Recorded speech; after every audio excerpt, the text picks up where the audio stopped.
A diferencia de la creencia generalizada en círculos académicos y empresariales, hace algunos años de que lo más importante para incentivar la innovación era ofrecer estímulos económicos o reducir las trabas burocráticas o tener un buen clima de negocios. Wadhwa me estaba diciendo que hoy en día lo más importante es contar con una masa crítica de mentes creativas, respaldada por buenos sistemas educativos.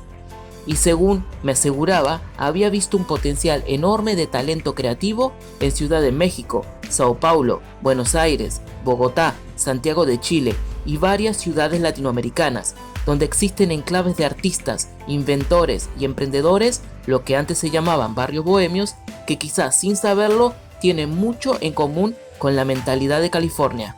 Pero ¿pueden surgir empresas tecnológicas en países con legislaciones que hacen difícil cualquier emprendimiento?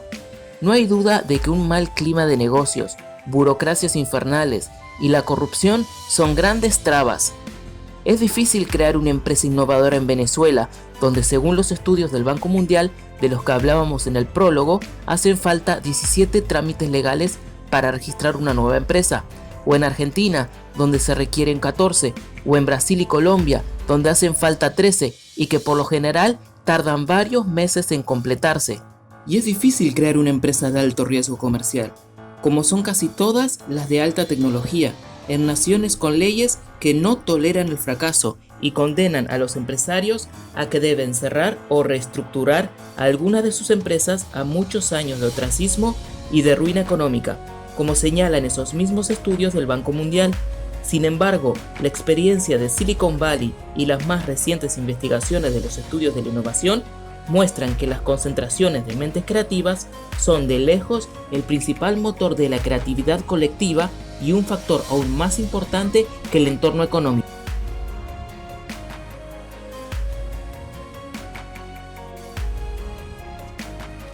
Uno de los primeros en llamar la atención sobre este fenómeno fue el economista Richard Florida, de la Universidad de Toronto, quien comenzó a cambiar radicalmente las teorías de la innovación de la década pasada, según las cuales la condición principal para la innovación era tener un clima de negocios favorable. En su libro El ascenso de la clase creativa, Florida esgrimió la teoría de que en el futuro las empresas no atraerán a las mentes creativas, sino al revés. Las concentraciones de mentes creativas atraerán a las empresas, tal como me lo explicó el propio Florida en varias entrevistas. Esta es una buena noticia para América Latina. La región tiene a su favor varias ciudades con un dinamismo muy particular, que actúan como un imán para mentes creativas y pueden convertirse en importantes centros de innovación. ¿Qué es lo que genera la creatividad? Más que nada es la presencia de otra gente creativa, dice Florida. La idea de que la creatividad es algo relacionado con grandes genios individuales es un gran mito. La realidad es que la creatividad es un proceso social. Nuestros más grandes avances vienen de la gente de la que aprendemos, de la gente con la que competimos y de la gente con la que colaboramos.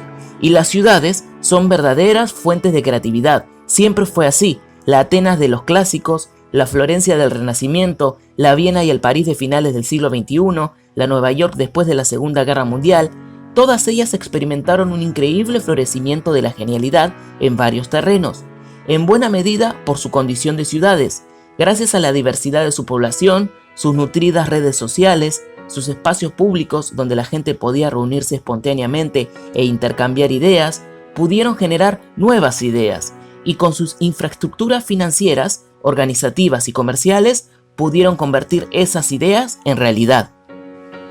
Florida llegó a estas conclusiones cuando se encontraba viviendo en Boston, como profesor visitante de Harvard en 1994. Estando allí, un día leyó un titular en el diario The Boston Globe que le intrigó como pocas otras cosas. La noticia decía que la empresa de internet Lycos había decidido mudarse de Pittsburgh a Boston. Florida, que hasta entonces había vivido en Pittsburgh como profesor de economía de la Universidad Carnegie Mellon, se quedó estupefacto. Lycos era el orgullo de la Universidad Carnegie Mellon. La empresa fue creada por profesores de Carnegie Mellon, se nutría de los graduados de Carnegie Mellon y recibió todo tipo de incentivos económicos de la ciudad de Pittsburgh. ¿Por qué motivo había decidido Lycos mudarse a Boston, una ciudad con un ambiente económico mucho más adverso, que no ofrecía incentivos fiscales, donde los impuestos y la mano de obra eran muchos más altos?